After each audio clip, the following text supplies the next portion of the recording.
तितली रानी कहानी। रंग बिरंगी तितलियों की टोली जैसे ही हरे भरे जंगल से निकली, उसे अजीब सी गंध का आभास हुआ। एक पीले पंख वाली नन्ही सी तितली ने काली पंख वाली दादी तितली से पूछा, अरे दादी, हम किधर जा रहे हैं? यहाँ तो रंग बिरंगे फूलों की जगह ये रंग बिरंगी क्या वस्तुएं पड़ी हुई हैं? अरे इनसे खुशबू की जगह कितनी दुर्गंध आ रही है। काली वाली दादी तितली ने कहा, अरे चलो यहाँ से वापस चलो, यहाँ तो पन्नियां ही पन्नियां पड़ी हैं, और भी नाना प्रकार का सड़ा गला कचरा पड़ा है, तभी तो इतनी दुर्गंध है। यहाँ के सारे पेड़ पौधे भी इस कचरे के नीचे दब गए, और यहाँ पानी का झरना बहता था, जो पास की ही एक नदी में मिलता था, जहाँ सभी जानवर पानी पीते थे, वो भी कहीं गुम हो गया। लाल पर वाली तितली को चिंता होने लगी, इस तरह तो एक दिन ये लोग हमारे जंगल को भी समाप्त कर देंगे। फिर जब पेड़ पौधे नहीं रहेंगे तो फूलों भी का रस कैसे मिलेगा? हम तो भूखे मर जाएंगे। दादी तितली ने बीच में टोकते हुए कहा, अरे तुम्हें फूलों के रस की पड़ी है। जब फूल ही नहीं खिलेंगे तो फल कहाँ से आएंगे? जब फल नहीं आएंगे तो जंगल के सारे जानवर भूख से मर जाएंगे।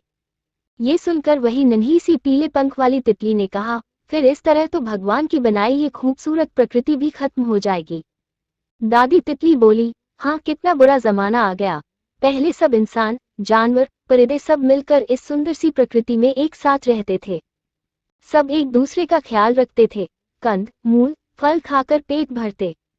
तब इंसान भी हमारे बंदर भाइयों जैसा था, खूब एक पेड़ की डाली से दूसरे पेड़ पर कुलाटी लगाता, उछलता कूदता। सब मजे में थे। जंगलों में कल कल बहते साफ सुथरे पानी के झरने थे, नदियां थी। सब यहाँ इकट्ठा होकर अपनी प्यास बुझाया करते थे। इन्हीं के पास बड़े बड़े पेड़ों की छाया में आराम भी करते थे। ये पेड़ इन्हें धूप सर्दी गर्मी बारिश से बचाते थे। हम तितलियों को कभी किसी से खतरा नहीं था।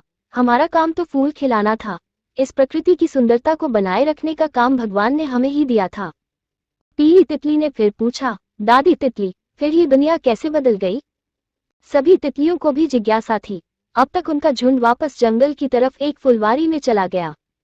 दादी तितली बोली, देखो कितने सुंदर सुंदर फूल खिले हैं, सब हमारा इंतजार कर रहे हैं। चलो पहले हम इनका रस लेते हैं। तुम सब बहुत थक गए होगे, फिर हम तुम्हें इस इंसान की कहानी सुनाते हैं। लाल तितली बोली, अरे ये फूल तो हमसे भी सुंदर हैं, रंग बिरंगे, हमारे रंगों से भी ज्यादा चटक रंग की हैं इनकी पंखुड़ियां। इस इंसान ने इतने अच्छे फल फूलों को छोड़कर शहर को क्यों चुना? ये बात तो हमारी समझ में भी ना आई।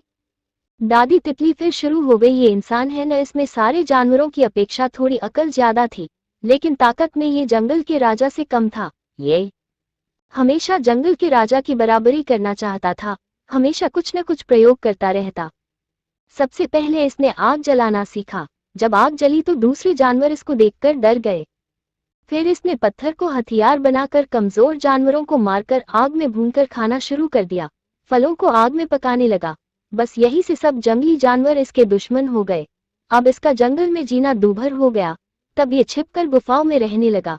यही गुफाएं कालांतर में भी इसकी सुरक्षा पूरी नहीं कर सकी। तब इसने अपने रहने के लिए ऊंची ऊंची जगहों पर मकान बनाए, ताकि दूर से ये सबको देख सके, और आसपास के जंगलों को काट दिया। अपनी पैदा की हुई गंदगी को शहर से दूर जंगलों में फेंकना शुरू कर दिया। लाल वाली तितली बोली, अगर ऐसे ही रहा तब तो सारे जंगल नष्ट हो जाएंगे। जब जंगल नष्ट होंगे तो हवा चलना भी बंद हो जाएगी। तब तो यही गंध पूरे शहर में फैल जाएगी। इससे तो इस इंसान का जीना भी दूभर हो जाएगा। दादी तितली फिर बोली, पहले तो इसको कुछ एहसास था। अपने घर के आंगन में पेड़ पौधे बाग बगीचे लगाता था। हम तितलियां इसी तरह टोलियां बना कर जाती थी। सर्दियों की गुनगुनी धूप में बहार के मौसम में इसके घर आंगन में फूल खिलते थे। हमें देखकर इसके बच्चे इकट्ठे हो जाते और खुशी के मारे ताली बजाते थे, जोर जोर से तितली रानी तितलानी रानी कहकर बुलाते थे। फिर वही नन्ही सी पीली तितली ने कहा, इन पक्के घर वालों को जंगलों की याद आती होगी, तभी तो ये बड़े बड़े बाग बगीचे बनाते थे। फिर अब ऐसा क्या हो गया इसे? दादी तितली बोली, ये तरक्की करते करते आंखों से अंधा हो गया। अब इसे कुदरत के रंग बिरंगे फूलों की जगह रंग बिरंगी रोशनियां अच्छी लगने लगी हैं। देखना एक दिन इसका जब इन कंक्रीट के जंगलों में जीना दूभर हो जाएगा, सारी हवा पानी प्रदूषित हो जाएगा, तो सांस लेना भी मुश्किल होगी। फिर एक बार यह उन्हीं जंगलों की तरफ भागेगा। अब वो दिन दूर नहीं। सारी तितलियां खुश हो गईं। फिर तो कहीं कोई कचरे का ढेर नहीं होगा और न ही ऐसी दुर्गंध आएगी। फिर इंसान भी हमारे साथ जंगल में रहेगा।